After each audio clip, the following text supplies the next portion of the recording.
Climbers, what does it mean to break an artist? Will the industry definition of breaking change to more artists hitting singles and doubles than a few artists hitting grand slams?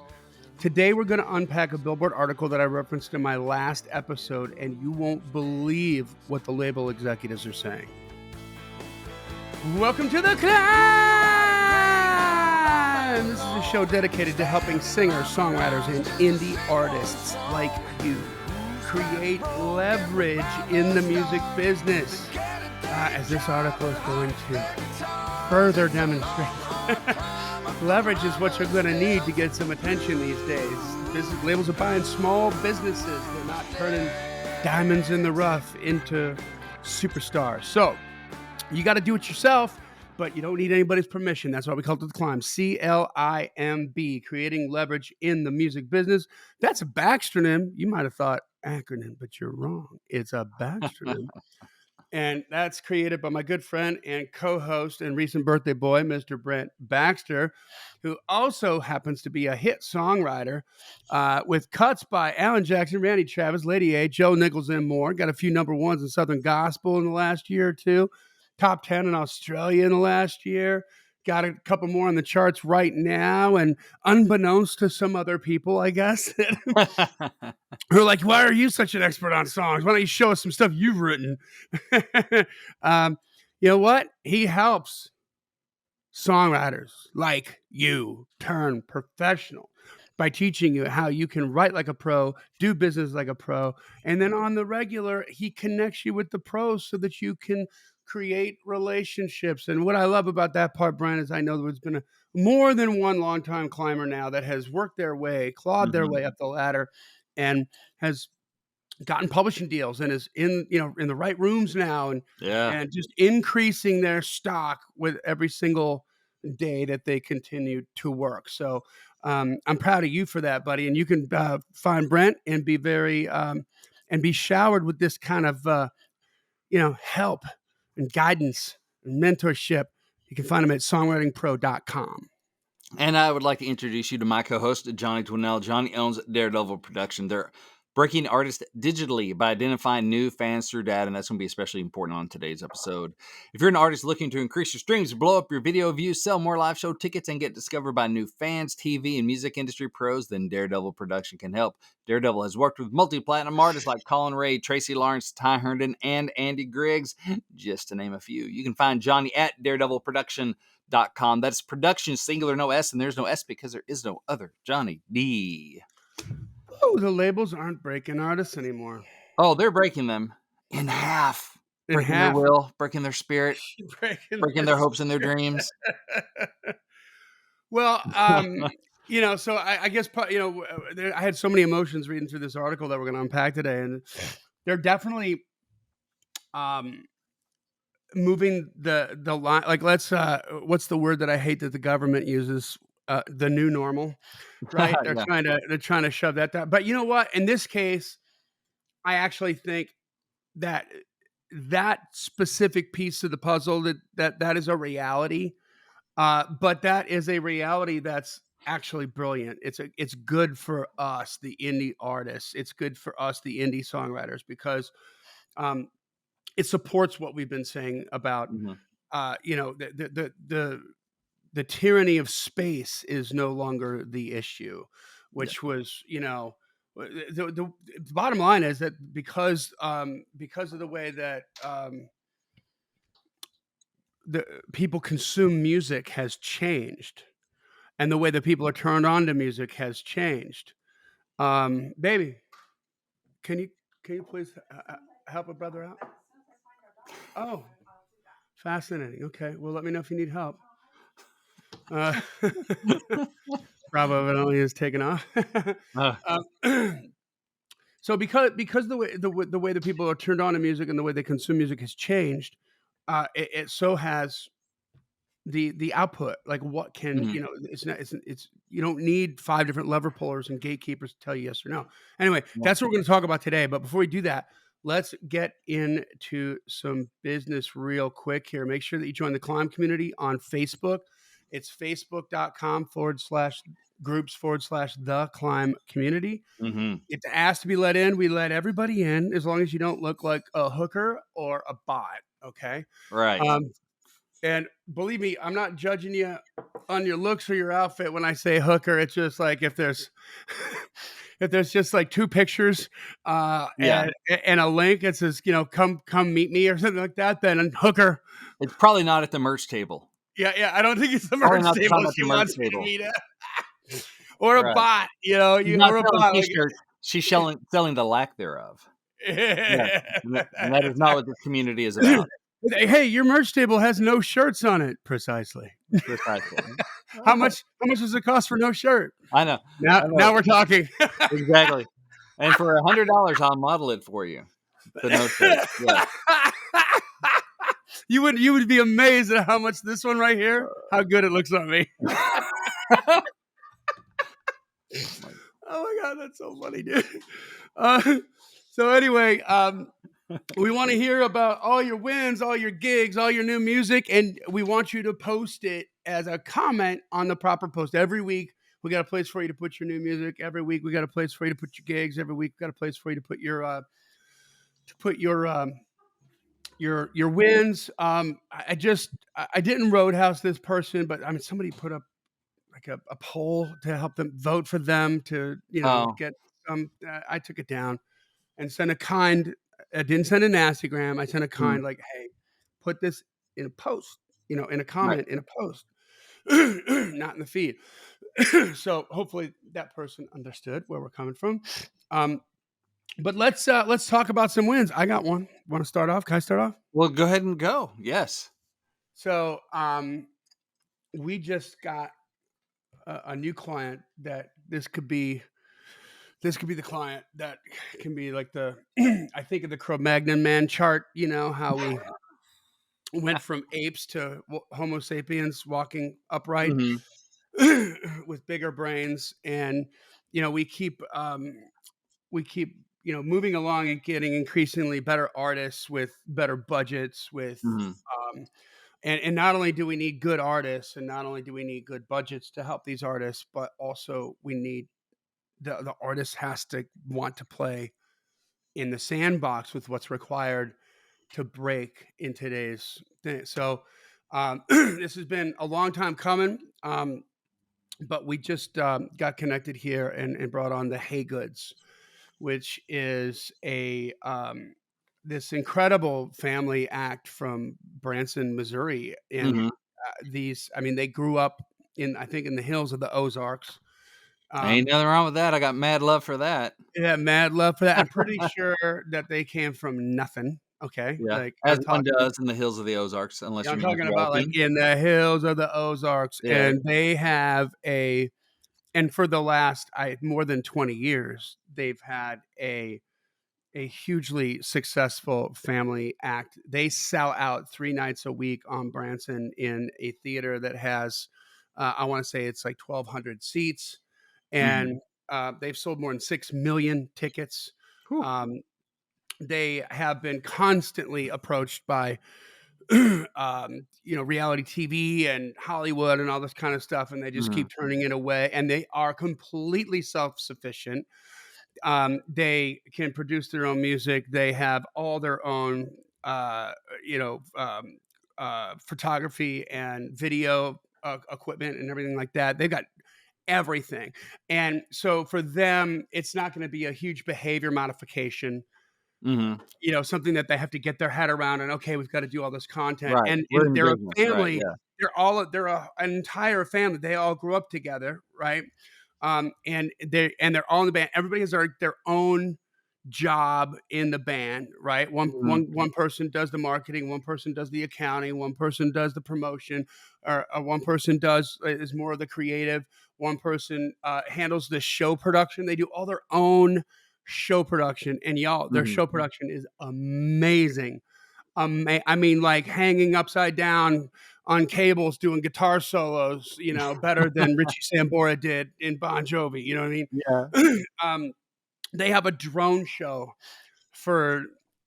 as part of their light show. It's fantastic. I've Mm-hmm. seen the show. I went up there with with Ray and Amber, and because Ray's manage him now, and went and saw him, and I'm proud to say that we it looks like we beat out. Well, I mean, they've said we're going with you guys, so I'm gonna take them at their word. But we beat out like a bunch of way bigger agencies because we just get the music business more, and they're Mhm. trying to make. They have a variety show in Branson, y'all. Okay, Yeah. and they Billboards all over the place. We were driving there the other yeah day outside of Branson for something, and, of course, I'm noticing because I've been hearing their name more lately between you and Ray, yeah and it's like, "Hey good, hey good, hey good, hey good," yeah all over the billboards. I'm like, "Okay."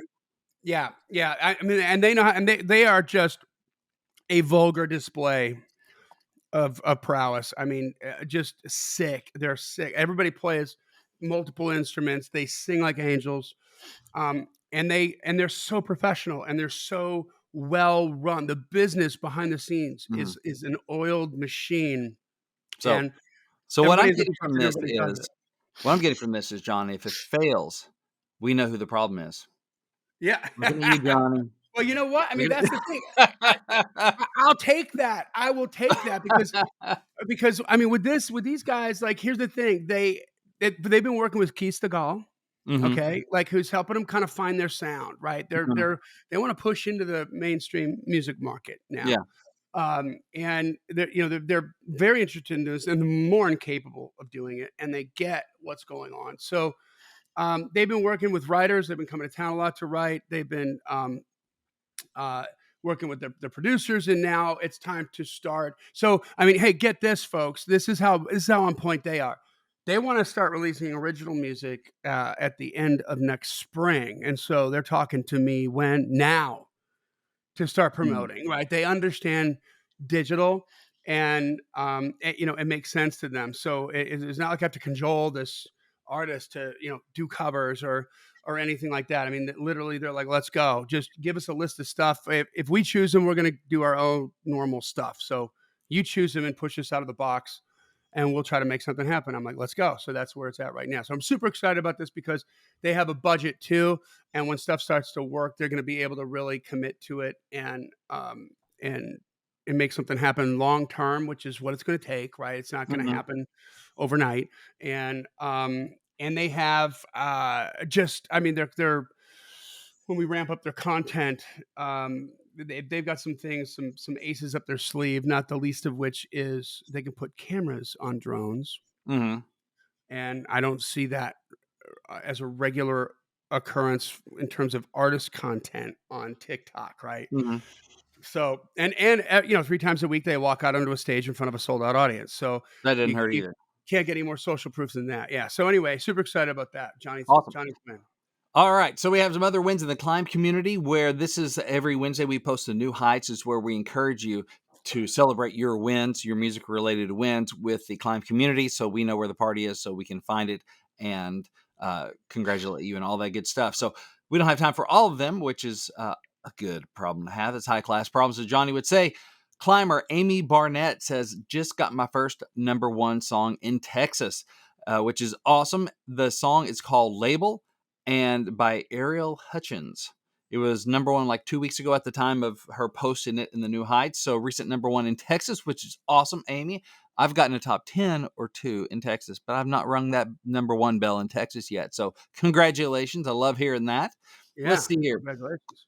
Our buddy Randy Maynard just found out the official music video for Stranger in the Pew by artist Daniel Ball will release on Friday the 15th. So by the time you hear this, the single is out. You need to go get Stranger in the Pew. Also, Gator Nation artist Jericho Stone releases at midnight. So Gator Nation is another song that Randy was a part of writing.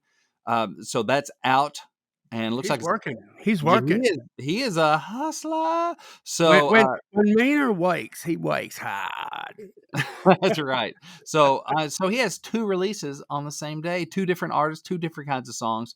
That's Okay, wait, what hold on. Get your shot glasses. Get your shot glasses. uh-oh, or my coffee, Vulgar display of prowess. Way to go, Maynard. my Way to go. secret coffee.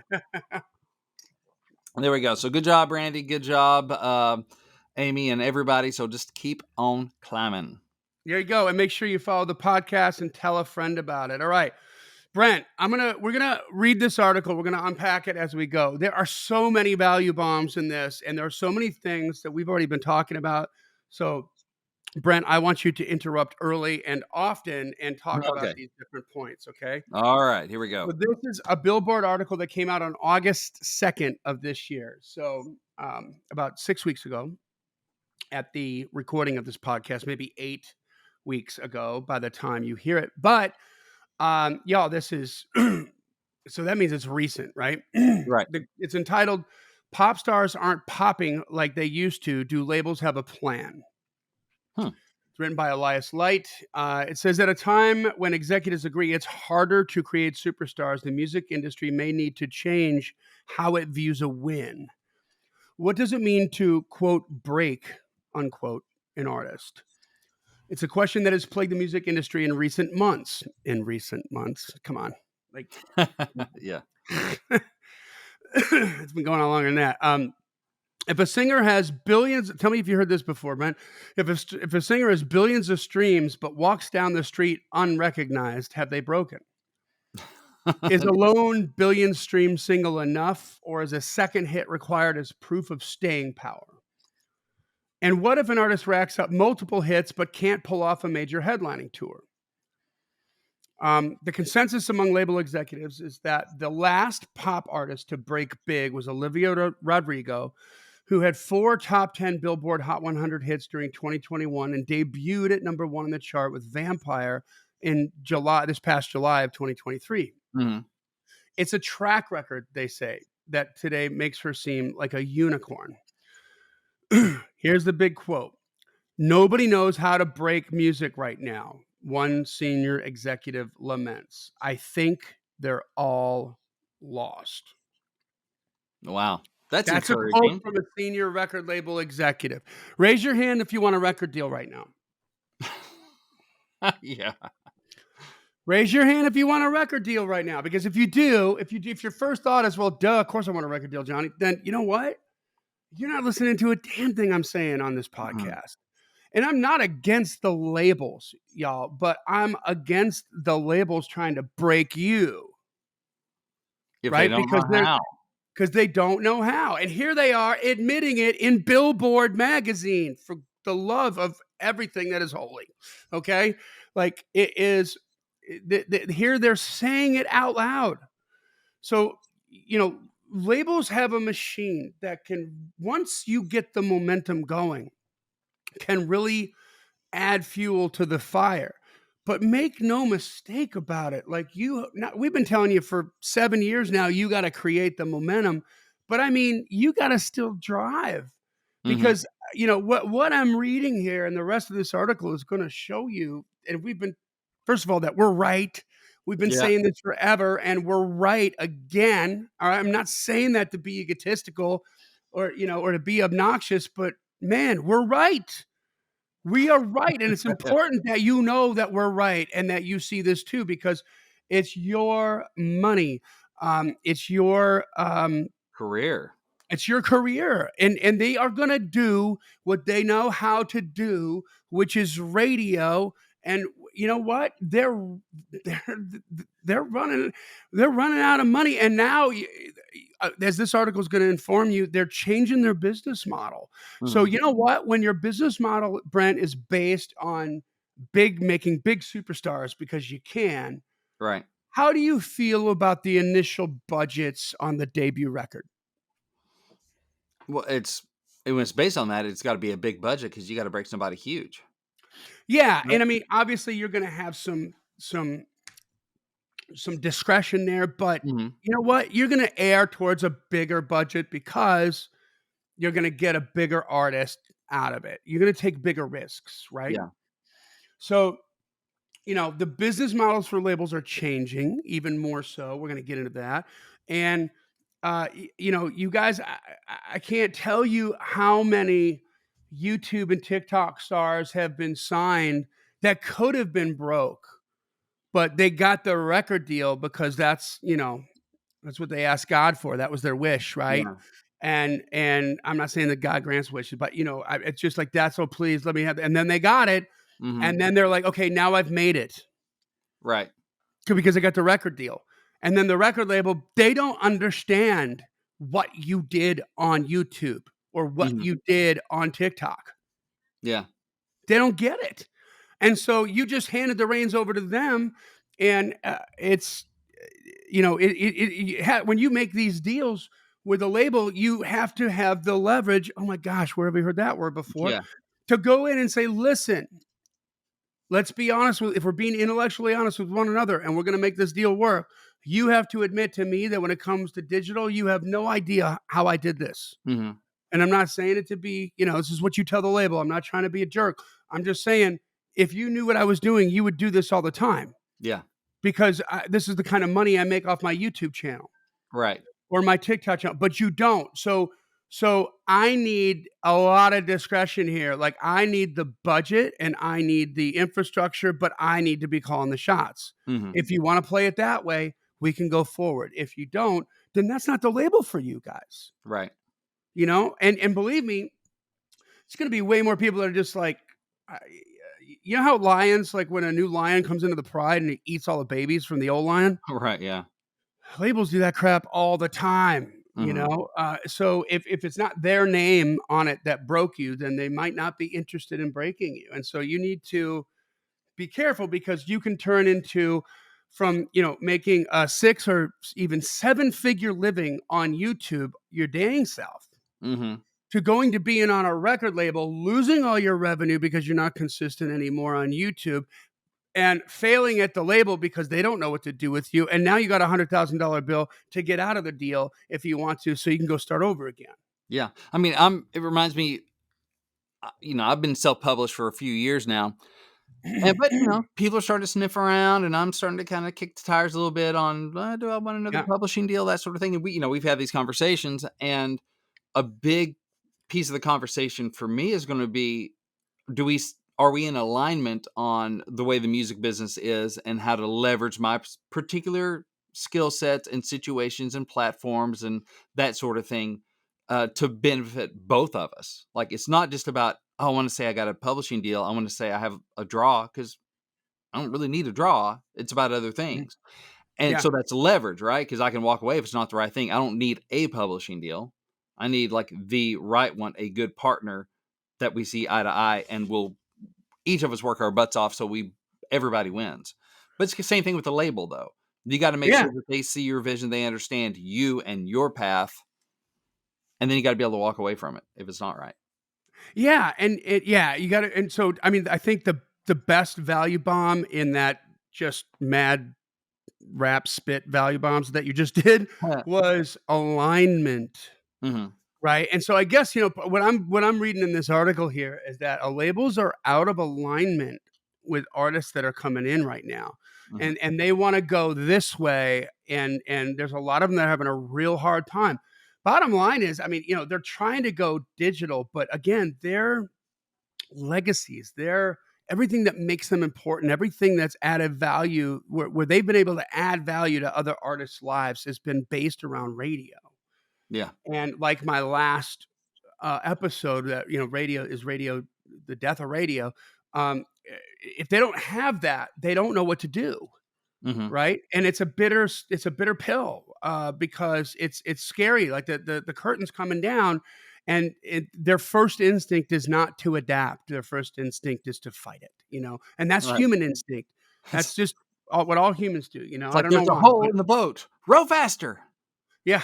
I And don't know and about exactly, and Darwin said it. It's not the strongest of the species that's going to survive. It's not the most intelligent of the species that's going to survive. It's the most adaptable, because the world is always changing. Mhm. And if you can't adapt, then it doesn't matter how big and powerful you are. You'll be reduced to nothing, right? Mhm. Without it. So, um, it goes on to say there's a need and a desire for new artists that have real substance, artists that are more than just a song, that Mhm. we can really lean into, artists that where we can buy concert tickets and buy merchandise, says Jay Irving, a manager and founder of the artist services and distribution company Human Resources. Each person I talk to in the industry is more depressed about this than the last person I talked to before them, says another manager. The melancholy flies in the face of some bright spots. As of July 1st, 14 artists have cracked the Hot 100's top 10 for the first time. Hmm. A varied group that includes the Nigerian singer Rima, the American rapper, I think I'm pronouncing this right, Coyle Ray, the country powerhouse Bailey Zimmerman, and the regional Mexican star Peso Pluma. That number is already more than double the 6 newcomers plus the Encanto cast who entered the top 10 over the same 6-month period last year, seemingly a sign that the industry can still catapult young talent into the popular consciousness.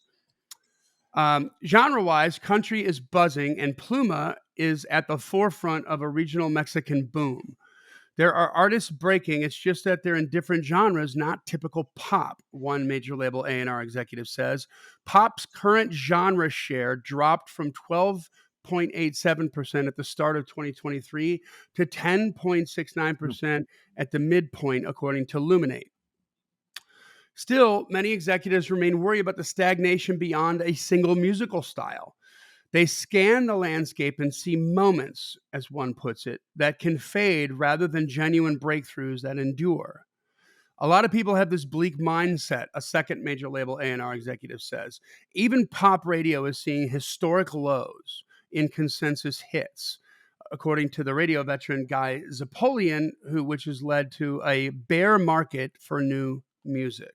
So, I mean, from this, guys, what does this say to me? I mean, it says to me that, do you know why labels focused on specific genres? Because they had the best relationships at radio with those genres. Mm-hmm. And they're not necessarily in touch with what the fans want or like in different genres outside No. of, of their strong suit, Right. They right? know what they know. They know their lane. Yeah, they know their lane. They know it Mhm. well. God bless them. But, hey, what genre are you? And you Mhm. better be factoring this in when you start to get attention, um, from the industry, right? Dylan Bourne, who manages rapper Jaleel, among others, expresses a common industry sentiment. I see one act that has broken through this year, and that's Ice Spice, he adds. The fears and concerns that people were having last year have only increased. Some blame the meager number of breakthroughs on label decisions. According to the first A&R executive, labels have signed more and signed worse than ever before in the decade plus I've been at a major. So he don't like the signings, right? Yeah. And there was a run of like TikTok stars with the single big hit that I think Yeah. they're mostly getting burned on. I'm sure that by now they probably had at least one or two that have maybe broke even or started to make money. But Mhm. we've talked about that before on the Yeah. pod. Every issue that we're facing now. Well, hold on. I skipped a paragraph here. Some cite the precipitous decline of mass media like radio and the maddening unpredictability of TikTok. Mhm. They're saying this is the reason that labels can't break artists, right? And some attribute the feeling of industry inertia to the exhausting intensity of competing for attention in a world where gamers and influencers wield as much clout as music artists, if not more. Brent, where do gamers and industry and influencers hang out? I guess online. Yeah, on digital platforms. Right, yeah. So what this article says, let me break it down for you without the billboard ease. If you're on a digital platform and you understand how to honor the digital platform, they're saying you wield as much power and as much clout now as the music artists who don't Mhm. understand it, and the industry who doesn't understand it. And they say some cite the precipitous decline of mass media like radio. So here again, Billboard telling you straight out the precipitous decline of mass media like radio. It's Yeah. declining. It's toast. Yet labels are still going to try to spend $1 million to get a number one Mhm. on radios because it still costs $1 million to get a number one on radio, even though the decline of radio means what, Brent? I mean, they're not gonna break as many new people for one thing. Well, what is People this? aren't What is the decline of? I mean, just like an actual definition. What does the precipitous decline of mass media like radio mean? it is going down. Why? People are not listening like they used to. People aren't listening. There's not enough people listening, Mhm. right? And so radio still has to pay the same amount of money to spin a song to a For the publishing company. moment, but if people aren't listening, those license agreements they have with the radio stations, like the PROs have, ASCAP, CSAC, BMI in the US, those numbers are gonna have to change because it's based off ad revenue, basically, is where the labels make their money. So if people aren't listening, they're not gonna be able to charge what they used to charge for advertisements, and that's gonna trickle down to the spins not being worth as much. It just has to, right? I do, but I think that I think kind it's of gonna be a thing lagging isn't that like indicator. literally, and I don't mean this like figuratively or like as a cliche, but isn't that literally an act of Congress? No, That's not because a deal. Is that a deal between the PROs and that's a deal between the PROs and the license holders, which would be, bars, restaurants, radio stations. Mechanical rates are set by Congress. Yeah, are set by the okay, copyright or the whatever the office in DC. So that's what you get paid off physical sales, that kind of stuff. Streaming that counts as a mechanical, but they don't deal with um, performances or sync, which is why, hey, guess what? We also get paid a lot better for sync and we get paid more for spins. yeah, Except for the things where like Spotify counts as a spin, but then, there is no, we're trying to fight the legal fight to get them to actually just pay us at all kind of thing. yeah, yeah. But in general, I think pays the best and the government has nothing to do with it. So consider this, okay? Here's me being right again. All right. I'm sorry if this makes you uncomfortable, but I'm right. Um, the precipitous decline of mass media like radio, some are saying that's the problem why labels can't break artists. And then it's followed up with the maddening unpredictability of TikTok. Hmm. um, Brent, explain to me how, because you've been through this with many, many label artists. Let's just take Alan Jackson. Mhm. Let's take Monday Morning Church. When they released Monday Morning Church, how did it go? What was the radio campaign like? How long were they pushing that song?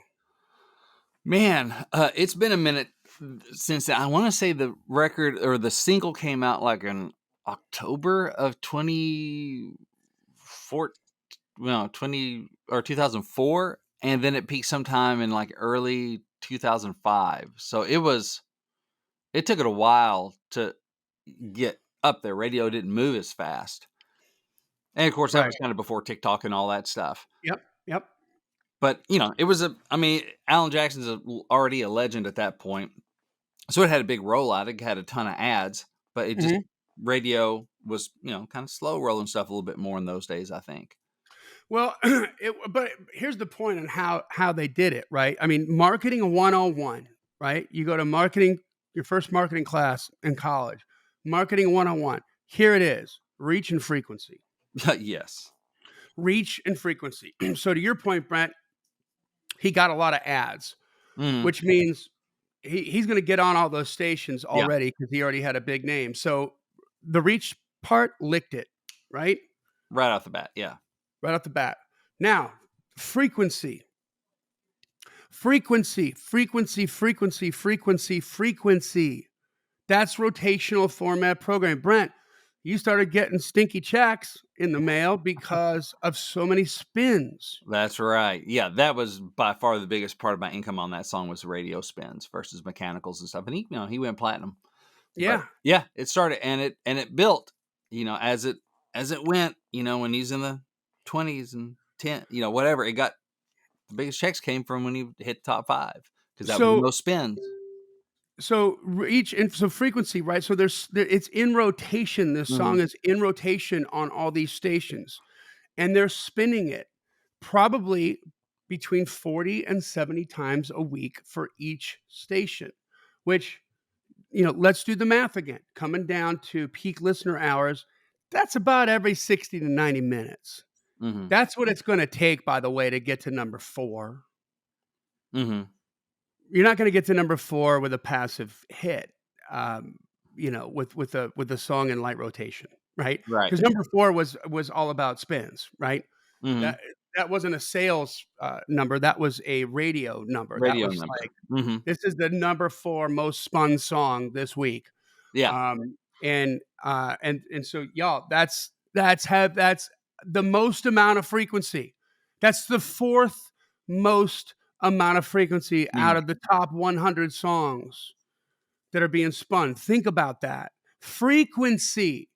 So, you know, radio is fundamentally anchored in I'm being redundant. It's anchored in the fundamentals of marketing.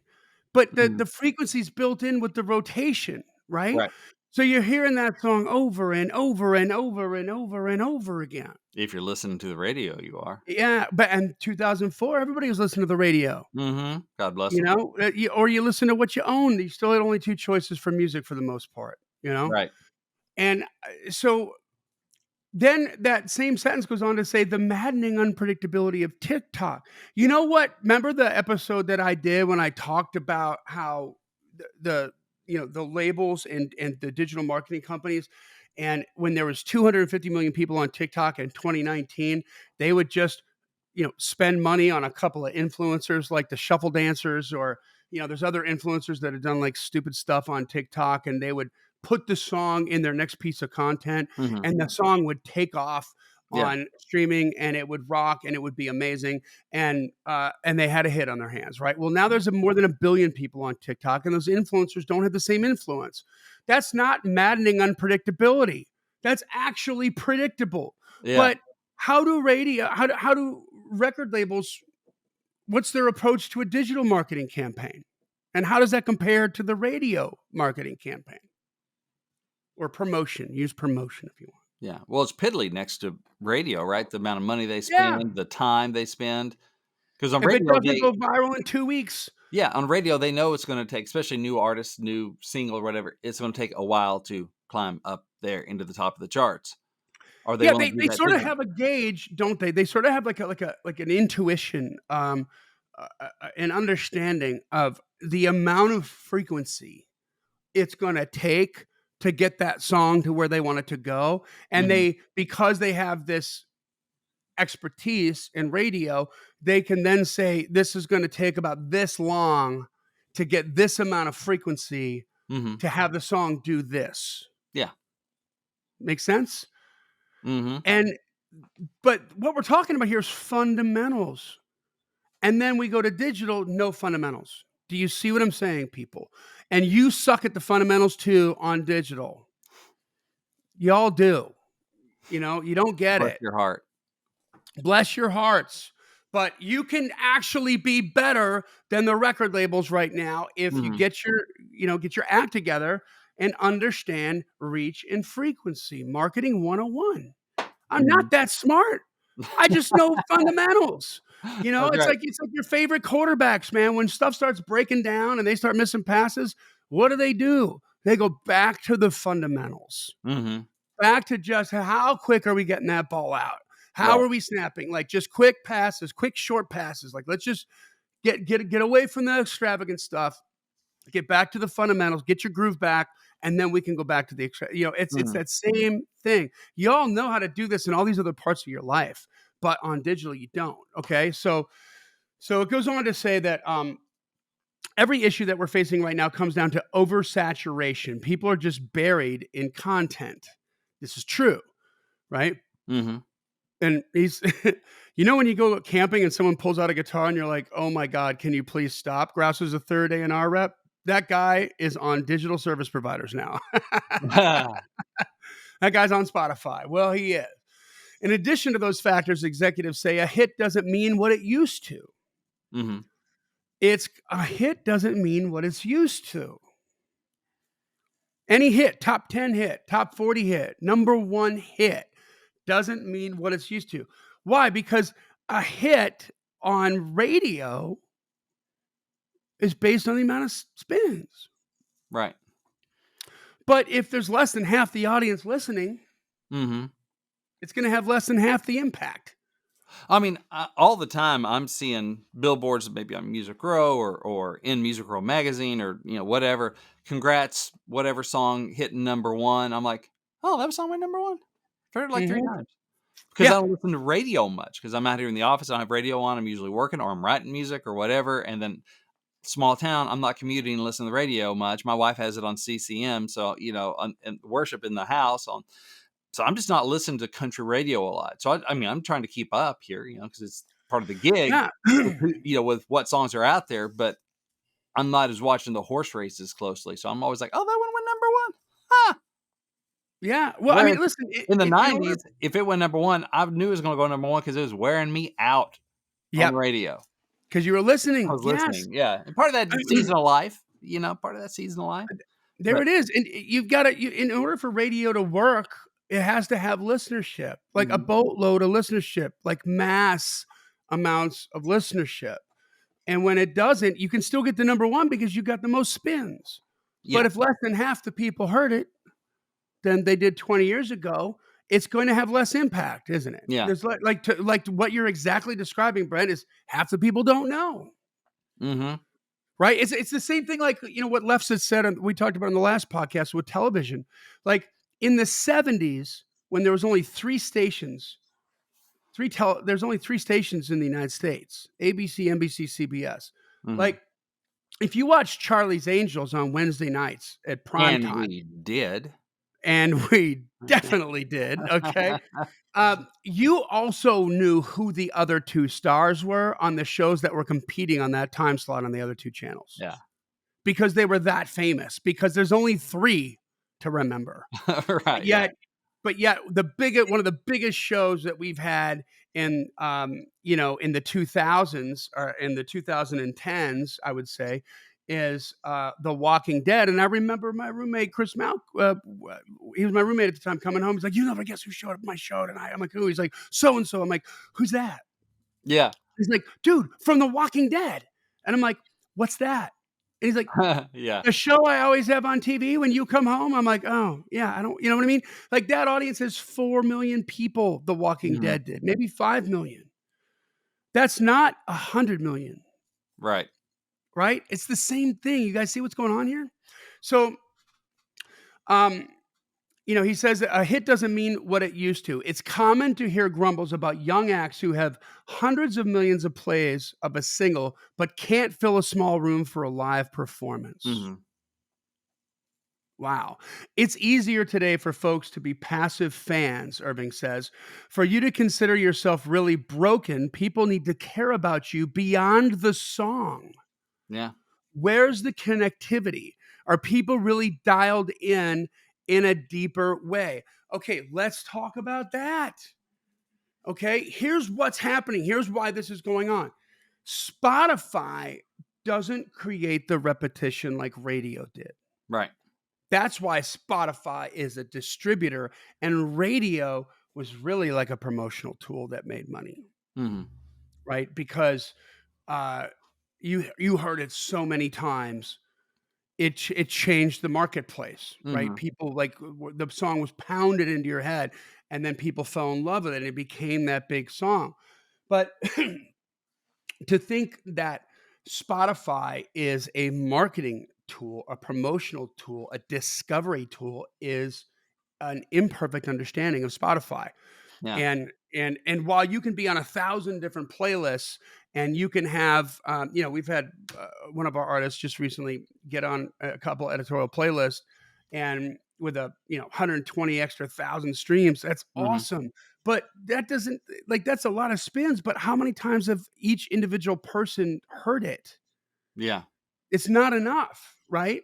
It's not enough times, and they like it, and it's in a playlist, and they're gonna go around again, and they're gonna hear it, but they're falling in love with a song on a playlist. They're not connecting to the artist. Brent, you and I have talked about this on the podcast. And by the way, did I think I reached out to you about that Disney artist that on Amazon, right? Didn't I ask you about that and send you a link to that? Well, I'm not sure. I'm not ringing a bell. Um, what the heck is her name? Um,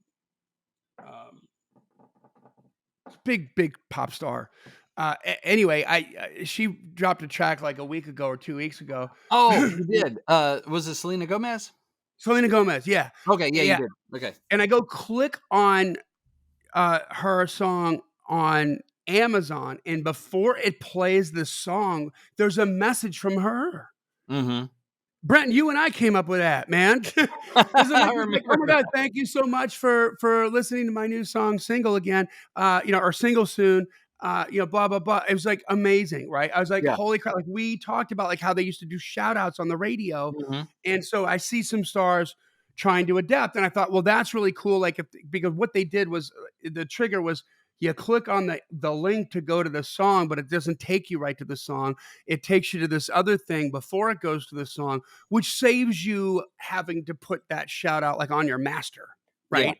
Uh, in the playlist. But that is a pattern interrupt that Mhm. is helping people connect with her. Yeah. And and the repetition is what it's going to take for the connection to happen. More repetition. But labels, you have to understand, have, up until less than 10 years ago, were fighting streaming Mhm. because they wanted to sell CDs still, because that's how what they know how to do. Yeah. It's an uncomfortable change. Well, now that the golden goose has laid the egg and they're making the money streaming, their job is to make the money streaming.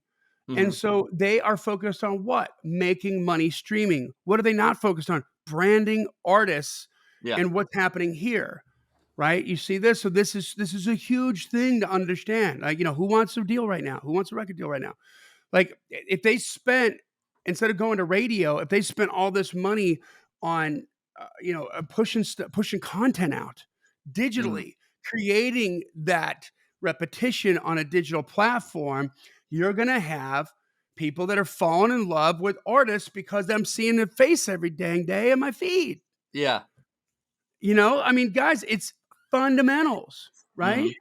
It's fundamental. So as a result of these shifts, some executives argue that the industry needs to change the way it thinks about breaking artists.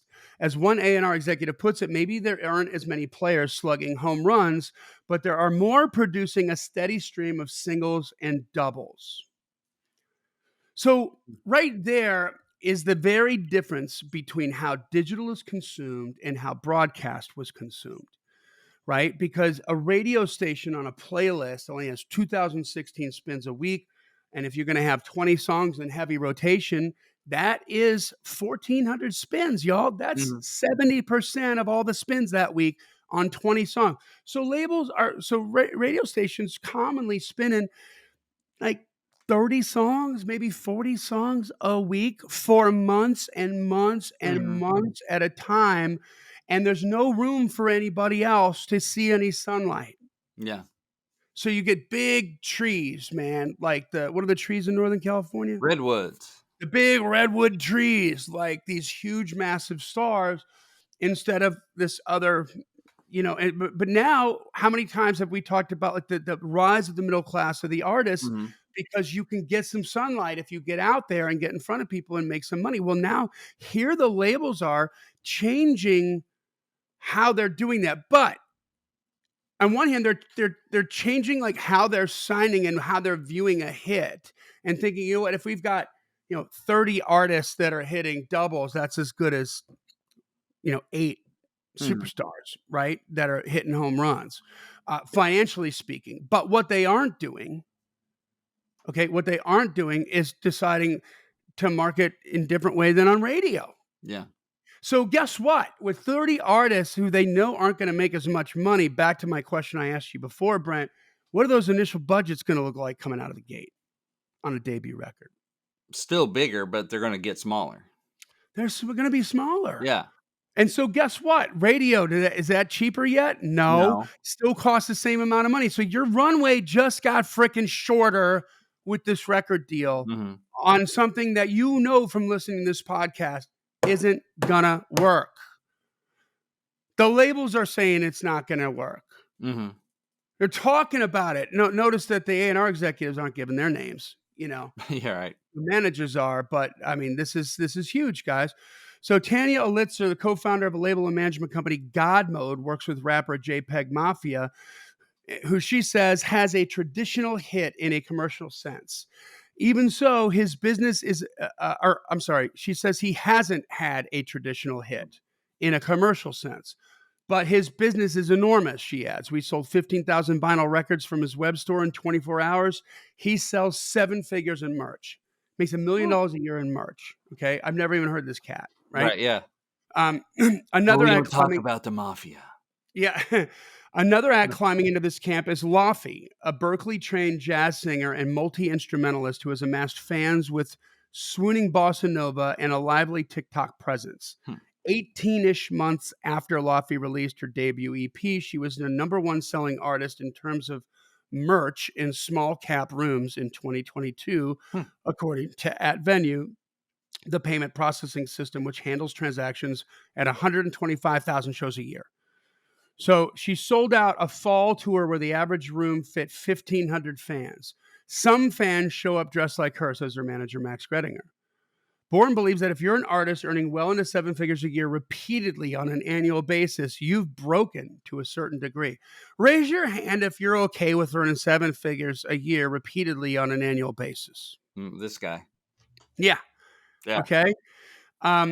But he acknowledges it's a different recognition of what breaking means relative to one that much of the industry still relies on, right? Remember how many times have we talked about paradigm shift, right? Mhm. A paradigm shift in the marketplace. When you have that, you're going to have these benchmarks and the bigger person that you're talking to, the bigger name, the one who's got a better track record, the one that you would give your left arm to work with because they broke all your favorite artists 20 years ago, Mhm. is going to have more of those. They're Yeah. going to be less likely to adapt, Yeah. right? Because they're going to be like, well, we need a hit to look like this or it's not working. Right. And if it's not working in their heart and in their head and in their spirit, then you're failing. Mhm. So in a lot of ways, be careful who you connect with because you might be setting yourself up for failure because they're still trying to kick this dead horse and get it to do what they want it to do, but it ain't doing it anymore. The horse is Yeah. dead, y'all. Right. It ain't going to get up again. So that's partially because ticket and merch numbers don't matter as much to most labels unless an artist signs a 360 deal, which are increasingly out of favor with managers and lawyers. Record companies are not getting a cut of those revenue streams. Increasingly out of favor with managers and lawyers about 360 deals. Hmm. Y'all, this is BS right here. It's out of favor with managers and lawyers. Okay, it's not BS. It's true. It's out of favor with managers and lawyers. But these same friggin' managers and lawyers were all about signing the 360 deals when they came out. Yeah. So what changed was the dynamic. Because more of the artists are coming to the label with more leverage because they have their own artist and they can say no to a 360 deal. Ask Ranger Smith how many of those he turned down in the first 5 years before he accepted a record deal. Ask Cody Johnson the same thing. Mm-hmm. Sorry, you were going to say something. I'll say accepted a record deal. Yeah, before they accepted a record. I mean, they're still trying to pitch him, y'all. But now the artists they don't feel like they need to sign him. Mm-hmm. And so because they don't feel like they need to sign him, managers and lawyers, a lawyer's not going to make money on an artist without a record deal. And a manager's not going to make money on an artist without a record deal back in the day. Mm-hmm. Right? Because if you're not on radio, you're not making any money. And so they need to go where the money is. They need to go where the food is. I'm not saying they're bad people. I'm saying that's good business. Yeah. But now they're like, you know what? We can do this without that. And so we're going to say no to that 360 deal. So this isn't out. So it's out of favor with managers and lawyers, but it's because it can be. Yeah. Not because they've decided. You know what I mean? Labels tend to earn the bulk of their money from streams, downloads, and old-fashioned sales, right? This is insane. I mean, you want to talk about like old school. The industry is slowly moving toward a different concept of breaking. One entertainment attorney says people are celebrating the mid-level breaks as if it's the biggest thing in the world because that's what you get these days. Steve Cooper, former CEO of Warner Music, says last year, former CEO of Warner Music, Hmm. said last year that the company had taken steps to lessen its dependency on superstars. One way the major labels have done that is to step up signings with the goal of spreading growth across a larger number of artists rather than relying on a few tentpole acts, which is what we just talked about, right? Hmm.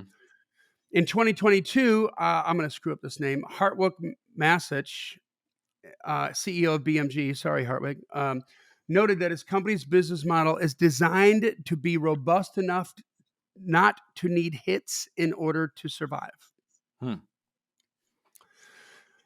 So they're adapting, right, to the signing and everything, but they're still promoting the same way. That's Yeah. the problem right now, right? In addition, both major labels and streaming services are increasingly focused on identifying super fans and finding new ways to extract money from them. If these efforts are effective, the industry will be unable to avoid the reality that artists with small but passionate followings may generate more business than those with wide, shallow fan bases. Hmm. Because those with wide, shallow fan bases, if they're not listening to radio anymore, not going to work, right? That's right. A study released by Spotify in July concluded that artists' most dedicated followers, presumably the ones that might come to a show dressed like the performer, Hmm. in the instance of Laffy, make up just 2% of their monthly listeners, but generate 18% of their streams. Hmm.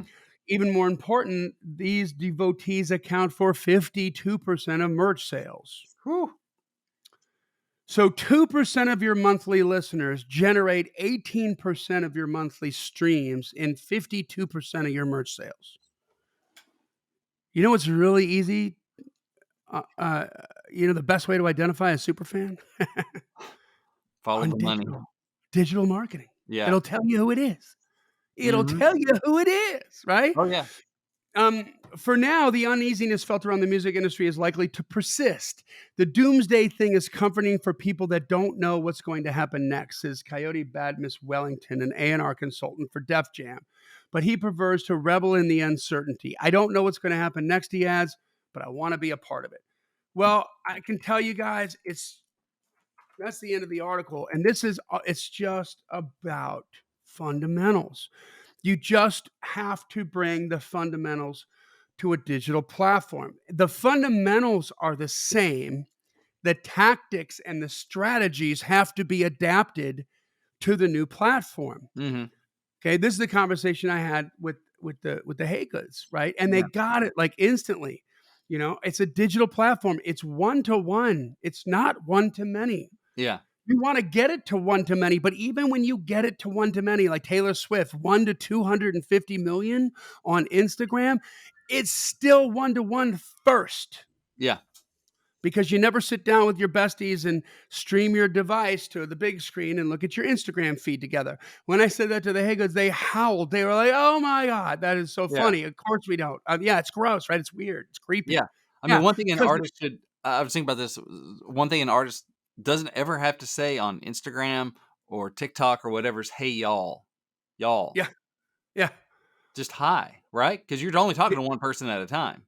You're talking to one person at a time. And when you understand the psychology of how a one-to-one exchange works between two Mhm. human beings versus a one-to-many exchange, which, by the way, is in the free download at giftfromjohnny.com, Johnnny, giftfromjohnny.com. It's a PDF download. Whoever owns the traffic rules their own. I explain all this, but this is the fundamental core from which all of your success will be built. And you'll only be limited by your creativity. But as soon as you start asking the right questions, your subconscious will reward you with the right answers. But if you're asking the wrong questions, like why does this work on radio? Why doesn't it work on digital? That's the wrong question. Yep. Okay, so that's the ticket, guys. So listen, I wanted to go over this. It's for you guys. It's pay attention. Like some of you you're mid-level artists, you're big, you're talented, and you're starting to get some momentum. And as soon as you do, these people are going to come out of the woodwork and want to talk to you. Mhm. And make no mistake, you are in the driver's seat. they are also lost. They just admitted it in this Billboard article. They don't know how to do this any more than you do. Mm-hmm. So, but the reason that you're at that table to talk with them in the first place is because you've already done enough of it to get their attention. Yeah. So don't be afraid to bring that up at the meeting and be like, you know what? Why don't we you give me the budget and this is how we're going to play this. We're going to do it my way with my team instead of your team and keep me off of radio. That's right.